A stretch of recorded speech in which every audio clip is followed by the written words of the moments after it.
Uncle Howdy and his new group called the Wyatt Sick6 has finally debuted, and now it brings many questions and wonders, and just overall, what does the future hold for this group overall? But it brings so much interest, so much intrigue into see what this group will actually do, as they said they were coming to commit a massacre, and that's what they exactly did. And it makes things really interesting to see what does the future holds for the Wyatt Sick6. Before we get into that, remember to like and subscribe, and we got more wrestling content on the way, so stay tuned. So with the Wyatt Sick6 debuting, it was the most creative and intriguing debuts I have seen in a long time, and so far I am super intrigued that this debut of the group was immaculate, amazing, keeping the music of Bray Wyatt. And so with having everyone in this group, so from what we have, we have Nikki Cross, that she is Abby the Witch, Joe Gacy is Huskus the Pig, Eric Wong is playing Rambling Rabbit, and Dexter Loomis is Mercy the Buzzard, and also too, obviously the most obvious one, Bo Dallas is Uncle Howdy. So big interest because we have these misfit toys that are in here in this new Wyatt Sick6 group, and it plays super well of the whole story of this group, because which is concerning to me is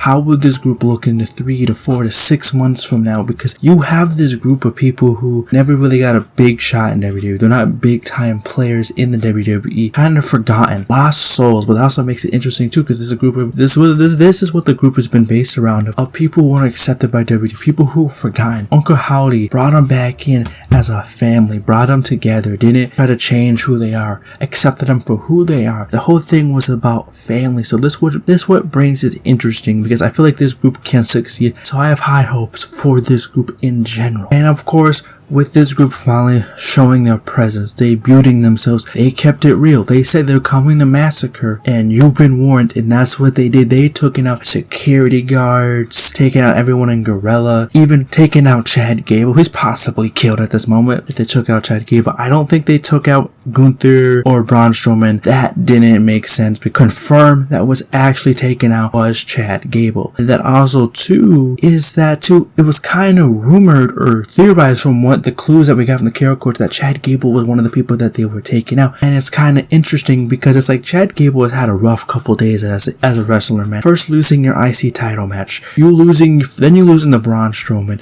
losing your group, and then they leave you just to get taken out at the end of the show, which is just sucks for someone. But that also brings the interest with this group, is that where are they going with this group? Is that the whole purpose of this group? Are they coming to go against people that betrayed their family? Are they going to attack them because how dare you betray family when that's the only thing you really have? Or it's like, are they trying to make people who betray their family go back to their family? Are they trying to accept them as their family? Or they're trying to make them pay for their sins of betraying their family? Because we have multiple people just like Chad Gable who has betrayed their family. Like you have the likes of course, infamous Dominic Mysterio betraying his father and still does to this day. You have someone like Carmelo Hayes, he betrayed Trick Williams. He was like family. It kind of begs a question, who are they really going after? Are they just going to go after these people? Or are they going to go after previous feuds of Bray Wyatt? Because you have people like Bobby Lashley was the last one that got physical with Uncle Howdy. He was presumably going to be the next opponent for Bray Wyatt down the line. And then also too, you have someone like LA Knight who was actually the last person to ever wrestle Bray Wyatt. So are they going to tease that feud potentially becoming a thing? Or are they going to respect him because of that? Just also have, someone like a Randy Orton who's had feuds with Bray Wyatt in the past. You have someone like Braun Strowman who's been part of the original Wyatt family. You also have someone like Seth Rollins who recently came back with his infamous feud with The Fiend, and took the title off him. So it breaks a question. And one of the biggest examples too is Jey Uso. Jey Uso, when you got those quote unquote fireflies from the fans, when he does his entrance, he would say, I'm accepting them as my own, living on the legacy of Bray Wyatt. And then, when he saw them in that, in that Raw talk that he did, he was like, you guys can have the fireflies back. I ain't trying to catch no smoke with you guys. I ain't trying to do any of that. But it begs a question too, that like the one thing that WWE has left clues in is that they're teasing all these different people saying, oh, I was there, oh, lucky I escaped Xavier Woods, so on, so forth, etc., etc. We've seen reports. I've always taken our reports with a grain of salt, but it's Fightful, so you can trust them more, is that they're making this visibly aware, and they're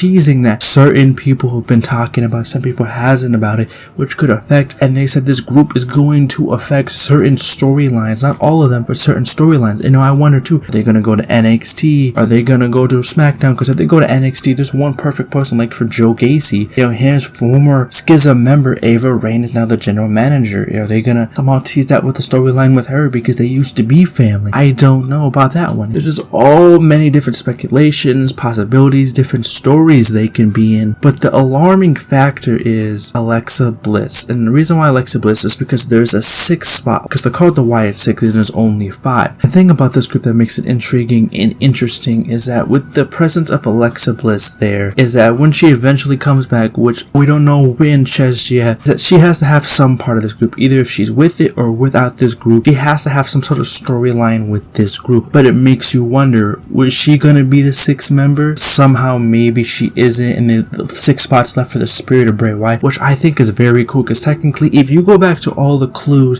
when Bray Wyatt was still alive, this group was supposed to be Bray Wyatt's group. Bray Wyatt was supposed to be the leader of this group, you know, so this was something that was teased, but everything got put on halt with the sad passing of Bray Wyatt. So it makes you wonder, you know, what direction are they going now with this group being together, all together? Because it's just like, too, you have people just like Nikki Cross, who was former tag team partner with someone like Alexa Bliss before Alexa Bliss joined Bray Wyatt and Uncle Howdy in the past. So are they gonna tease that in, or potentially Nikki Cross bringing back Alexa, or maybe that's their on-screen partnership of Alexa and Nikki, because they could be cool to have another female in the group, or maybe they just leave that spot open for Bray Wyatt. I think that would be cool. In the spirit of Bray Wyatt, that's the 6th spot in this group. I think could be cool. And Dexter Lumis, you know, what about The Way? What about his wife Indy Hartwell? Is Dexter Lumis gonna target them? Because kayfabe story-wise, he was married to Indy Hartwell, and Indy Hartwell posting a divorce picture on Twitter. So it's like, are they gonna divorce? You know, is Dexter Lumis gonna go after Johnny Gargano, Candice LeRae, Austin Theory, or Indy Hartwell? Like, what are this stories gonna play? But there's so many intriguing factors of where there's a group gonna attack certain people, affect certain stories, and go after certain people. It really just changes the overall just landscape of the entire WWE now. So with this Uncle Howdy group, there were so many still more questions than answers. This Wyatt Six group really has had a jumpstart of interest, really is showing a straightforward direction of something spooky, something that's been missed since Bray Wyatt's passing, that spookiness, that going outside of the box of creativity. The only thing is, I don't think championship should be the main focus for this feud. I just don't know, because that kind of ruined the Fiend, you know, he didn't need the championship, he was beyond the championship, and that kind of made the Fiend more human. So I'm saying this faction right now does not need any gold. I'm just hoping for it, especially from Bo Dallas, living on his brother's legacy. I have full trust in this man, because if anyone else to do it, it would be Bo Dallas. I have full faith in this man, and I know all the pressure in the world is on him to make this group succeed, but I am hoping